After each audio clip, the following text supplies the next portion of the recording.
Ahoj všichni, vítejte na kanále Top Army Shopu a vítejte i u dalšího videa. Jak určitě víte, začali jsme takovou trošku jinou rubriku, kde vám neříkáme o produktech, teda co umějí a tak dál, ale povíme se o tom, jaký jsou vlastně problematiky v tom oblíkání, ať už to zní možná trošku vtipně, tak ale vlastně je to přesně tak. Říkáme si, jakým způsobem vybrat bundu, jakým způsobem vybrat batoh, jakým způsobem vybrat zimní boty a tak dál. V dnešním videu bych rád mluvil o jedné problematice, která je opravdu velice sporná. Každý na ní kouká trošku jinak, každý to řeší trošku jinak, nicméně ty pravidla jsou vždycky stejný. Možná už víte, kam tím mířím, je to vrstvení a jdeme na to. Hnedka na začátku bych vám rád řekl, že všechno to, co vám tady povím, jsou věci, které jsem si buď to sám zkusil, zjistil od lidí, kteří se tím zabývají už dlouho, načet, viděl někde, slyšel a tak dál. Nemusíte to brát jako dogma, ale berte to jako takový základní balíček informací, s kterými můžete pracovat. Nicméně nejdříve, než se dostaneme k tomu, co je to vlastně takový vrstvení, vlastně co to znamená a jak vlastně to můžeme celý řešit, rád bych řekl, proč to vlastně musíme řešit. Naše tělo funguje jako radiátor. Na základě nějaký vydané aktivity spálí nějaké kalorie a vydává nějaké teplo. Tohle teplo může být zkrátka ve formě standardního tepla, ale může to být taky ve formě vodních pár, který se mění na pod. No a určitě víte, že taková voda vede 42krát rychleji teplo než klasický vzduch. To znamená, že v okamžiku, kdy vy se potíte, tak ztrácíte mnohem rychleji ten svůj tepelný komfort. Tepelný komfort si můžeme představit jako takovou mikroskopickou slupku vzduchu kolem vašeho těla, která vlastně udržuje to tělo v pohodě. Nicméně v okamžiku, kdy foukne, v okamžiku, kdy nějakým způsobem se spotíte třeba, tak ten teplotní komfort budete přicházet. A to určitě nikdo nechce. Ono něco jiného je, když jdete na autobus a víte, že tam jste za 5 minut, a něco jiného je, když jdete do nějakého tábora a víte, že tam jste za 5 hodin. Takže na tom jste vždycky potřeba myslet. Samozřejmě, každý ten sport, každá ta aktivita vyžaduje trošičku jiný vrstvení. Tomu my se tady věnovat nebudeme, my si řekneme nějaký základní informace. Vždycky, když budu říkat o první vrstvě, druhé vrstvě, třetí vrstvě, tak nahoře fíčku budete mít konkrétní video na zpracování vlastně téhle vrstvy. To znamená, když budu mluvit o mikinách, nahoře fíčku máte zpracované mikiny. Když budu mluvit o bundách, zase bundy, termooblečení.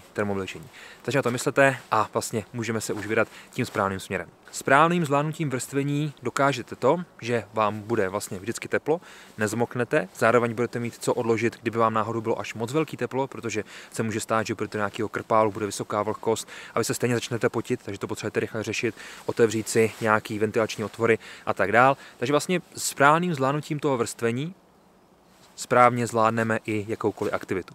Ty vrstvy bychom si mohli rozdělit na několik základních skupin. Někdo říká, že jsou 3, někdo říká, že jich je 5, někdo říká, že jich je třeba ještě víc nebo míň.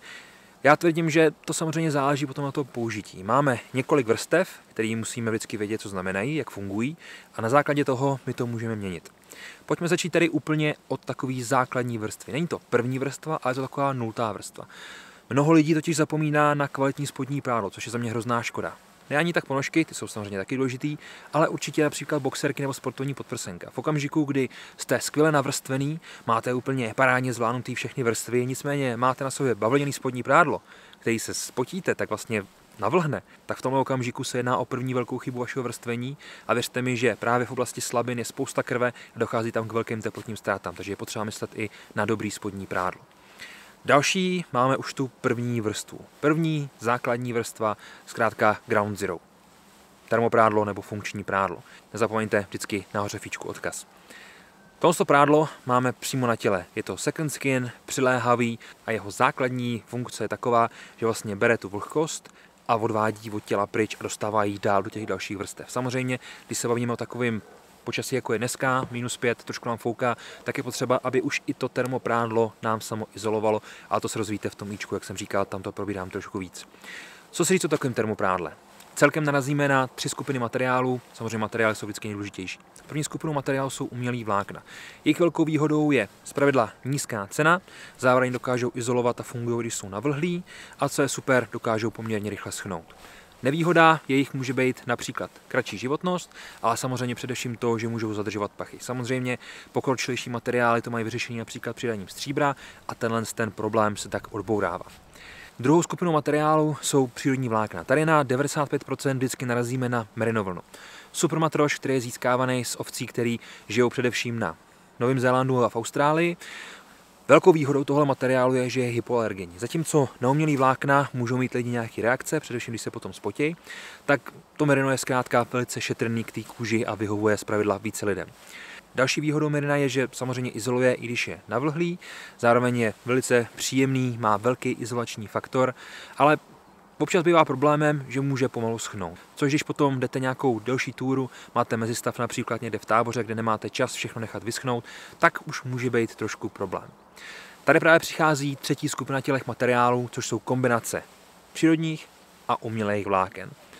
To je samozřejmě úplně super, jelikož to bere všechno dobrý a nechává za sebou všechno špatný. Takovýhle materiály rychle schnou, izolují, i když jsou navlhlí, zároveň dokážou poskytnout velký izolační komfort, nabízí dlouhou životnost a nezadržují pachy, což je velký plus těchto kombinace a samozřejmě potažmo i merino vlny. To znamená, že vlastně ta základní vrstva funguje přesně takhle, jak jsem vám řekl, vezme ten pot, dostane ho na povrch, kdyby vás zajímalo něco dalšího, nezapomeňte fíčku, bude další informace. Druhá vrstva. Tady už se dostáváme do maličko komplikovanější záležitosti. Druhá vrstva totiž nejenom, že má vzít vlastně ten pot nebo tu vlhkost a dostat ji zase dál, někam ji postrčit takhle před sebe, ale zároveň musí ji izolovat. To znamená, že tady máme už takový hutnější materiály a hmotnost toho materiálu, která se udává v gramech na metr čtvereční, je samozřejmě trošku vyšší. Zatímco u toho termoprádla jsme se pohybovali kolem 200-220 gramů na metr čtvereční, samozřejmě záleží na té aktivitě, tak u té druhé vrstvy, u těch mikin vlastně, u toho izolačního materiálu, už se pohybujeme kolem 280, 340 i 390 gramů na metr čtvereční, jelikož to už jsou opravdu hutný materiály. Ta vrstva, jak jsem říkal, musí izolovat. Podobně jako u té první vrstvy, jako u toho termoprádla, se tady setkáváme se třema základníma skupinami. Máme tady umělý vlákna a máme tady přírodní vlákna a jejich kombinace. Umělý vlákna jsou naprostou převahou, jelikož samozřejmě fleece tady s náma už desítky let a desítky let tady s náma bude. Máme standardní fleece, takový ten, který bychom našli například na Patriotce od Heliconu, ale máme i pokročilejší verze toho fleeceu, což je například Polartec Power Stretch, což je super matroš, mám ho tady na Tilaku Serac, úplně bomba, a samozřejmě máme tady i Polartec Alpha, což je poměrně nový materiál, ten funguje úplně parádně. Tyhle umělé vlákna fungují podobně, jako je to u těch umělých vláken na první vrstvě. To znamená, mají spoustu výhod, rychle schnou, izolují, když jsou navlhlí, nicméně zase mohou v sobě zanechávat pachy, což někomu může vadit. Proto je tady druhá vrstva, zase přírodní vlákna, merino, jak jsem říkal, rychle to schne a tak dál. Všechny ty plusy, které jsem říkal, toho termooblečení fungují i tady. Nicméně zde máme ještě jednu opravdu velkou výhodu, což je schopnost zadržovat vlhkost. Vlastně to merino dokáže přijmout až 30% vlhkosti svojí hmotnosti. To znamená, když bude mít kilo, tak dokáže 300 gramů vlastně přijmout vlhkosti, a to bez toho, aniž byste cítili, že je navlhlý. To je super, když máte například batoh, nesete to někde nějakou další trasu, tak vlastně to merino dokáže absorbovat tu vlhkost, která je způsobená tím nošením toho batohu, a nebudete cítit, že to je navlhlý, což je opravdu paráda.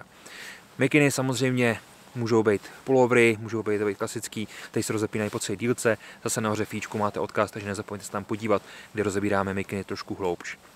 Zde přichází nazadu třetí vrstva. Ta může být to konečná, anebo z ní může být taková 2,5, zkrátka něco mezi. Jak to vlastně myslím? Ono v okamžiku, kdy není takový vedro, tak už vlastně můžete vzít tu mikinu, přetáhnout přes ní sovčílku a udělat s tou takovou konečnou vrstvu. Nicméně v okamžiku, kdy jsou teploty jako například dneska, kdy máme opravdu třeba -5, -10 stupňů, tak se úplně nevyplácí vlastně mít na sobě tak málo izolačního materiálu. Tady přichází vrstva, kterou já vnímám jako takovej opravdu windcrasher, zkrátka věc, která vám všechnu tu okolní minusovou teplotu nechá stranou a vám bude vždycky dobře.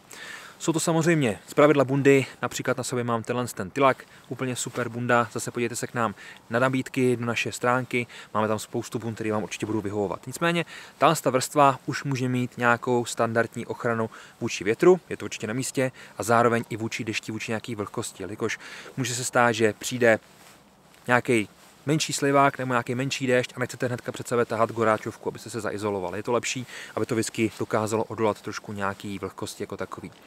Tyhle ty bundy jsou plněný buď to peřím nebo umělým vláknem. Peří má výhodu v tom, že je to nejlepší izolant, velká životnost, dokáže se zmáčknout do malého balení, což je super, jelikož to můžete mít pak někde v batohu, ale na druhou stranu v okamžiku, kdy se nasosá vodou, tak ztratí úplně kompletně všechny své izolační vlastnosti, v čem zase excelují potom ty umělý vlákna. Samozřejmě existují nějaké alternativy, jak jsem říkal, nahoře fíčku, na to máte odkaz, takže tam klidně podívejte.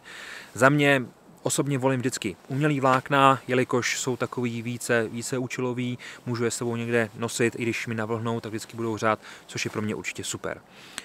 No a poslední vrstva.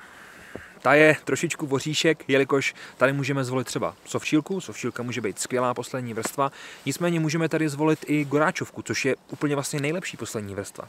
Pro ukázku tady mám například bundu Raptor od společnosti Tilak. Úplně superový Gore-Texový materiál. V čem je bombový Gore-Tex je, že vlastně v okamžiku, kdy vy začnete hřát, tak on je schopný všechnu tu vlhkost propustit ven, ale zároveň žádnou vlhkost nepropustit dovnitř, což je úplně úžasný a úplně úžasná vlastnost při tom celém vrstvení.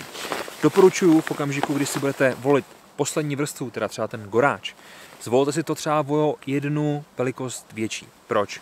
Teď na sobě mám tuhle izolační bundu, což je taky od Tilaku. No a kdybych na sobě měl třeba Elko, který standardně nosím, tak vlastně ten goráč před sebe nedostanu. Nicméně v okamžiku, kdy mám XL, můžu úplně v pohodě doplnit izolační bundu vrchní vrstvou z Gore-Texu, což mi dá vlastně úplně nadprůměrný super schopnosti, jelikož teďka to hřeje, zároveň to neprofoukne a zároveň to nezmokne, což je opravdu paráda.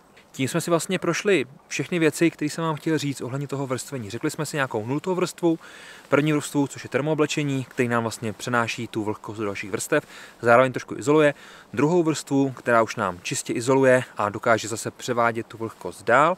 Třetí vrstvu, což může být buď to konečná vrstva v okamžiku, kdy venku není taková zima, anebo kdy máme třeba lyžařskou bundu, která už je zaizolovaná a má nějaký vodní sloupec 10-15 tisíc. No a i finální vrstvu, což může být třeba kvalitní sovčílka, což je třeba Tilak Noša, nebo to může být třeba Raptor, který jsem měl před chvilkou na sobě. To je z Gore-Texu, což je parádní matroš právě pro tohle použití.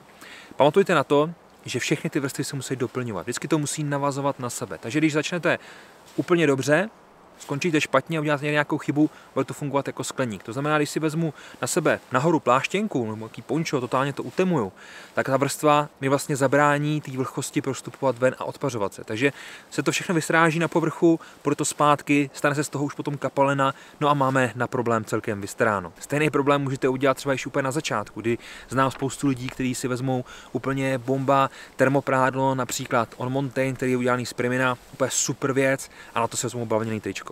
No, co byste jim na to řekli? V okamžiku, kdy se spotěj, tak vlastně to termoprádlo je zvyklý předávat tu vlhkost dál, předávat to do bavlny a bavlna není zrovna úplně dobrý materiál pro to použití.